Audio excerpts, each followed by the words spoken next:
Good morning. Ngasi ningtokaba numit ki cart message seminar se ado ningtokaba numit se number se 47 leire aduga color dana white color shina bibe ai ko ngasi yoina number se na ja 47 se khoi ki left hand side kumba da e be ai na traga chanting kumba to ya chant haraga di shon ba 47 haina ko sum ngasi gi numit se aina kenoma lei kenoma ai gi khan ba leiraga di poto oina ba gi damakta ai di sigi number se use to bibe ai ko aduga address tan aina have da ango machugumba kaigumba adumaina khara adum shet pa ya ama yahon ba ango lo pura ango su tawai wana taba ko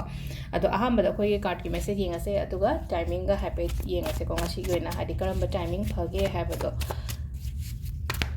do nutigi lokthok pa adumaina card se ko card se akhoi gi ahum lokthok ase ko sidage card number 1 card number 2 card number 3 1 2 3 sidagi ama khatang choose to birase ahamba se khansira ani shuba khansira natraga ahum suba khansira habado ahamba ko ani shuba ahum suba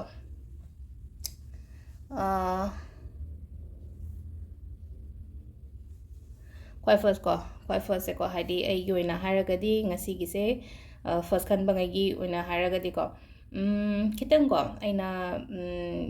aina khalliba potse aina khanba pot pa haragadi kaino hai matam sida pot ama ninge na khalase ba natraga ai mind ta kaino mala ai na khalase ba adugi poto dum aingonda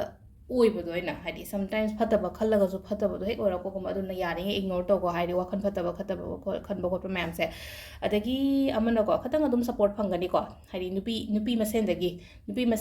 na haraga iman bi oro natraga kaino oro aingonda khatang haidi mentally support ni khangde natraga aingonda help kumba toro pani khangde agi problem gumba leira ga dinga sido adumaina aduma leire ko aduga ani shubasena ko pot ani khak se yamna balance toro chat ke na khali ko yum oiro either yum gi thabak oiro natraga office ke thabak oiro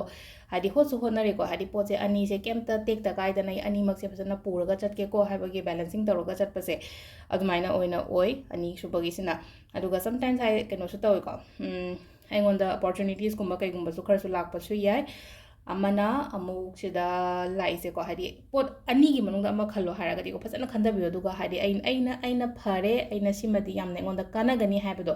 aduda chatpi ba phasana khanda raga hadi blind de ta hadi mina hairi e haraga si phani haraga ngai chapna taba aduga awum su ba gi sina ko discipline ko hadi self discipline di yam oi ko hadi discipline oi ba haraga di matam chana loina mak tawbodo aina thaba ama tawge haraga di yamna tante mande tawdaba yamna self discipline oina tawraga lei ko ado adaina self discipline leibanina hadi aingonda phaba adum lakani ba sida ahum subai card sigam ahum subagi card sigi message na hariba meaning se ko ado sisina ko card ki message leire timings na ki pung 5 ga minute 9 dai na pung 3 ga minute 3 phawm leire dagi pung 9 ga minute 9 dagi na pung 8 ga minute 9 3 phawm leire ko dagi 12 ga minute 9 dagi na pung 3 ga minute 5 phawm leire ko siji nung dawram kha sange asigi matam se ko aduga nungdang na 8 ga minute 5 daina 13 ga minute 5 phawm leire adagi nungdang ahinge na 12 ga minute 5 dagi na nungalamdagi 5 ga minute 3 phawm leire sisina ko ngasi gi na afaba timing adu sida leire ko card ki message se ma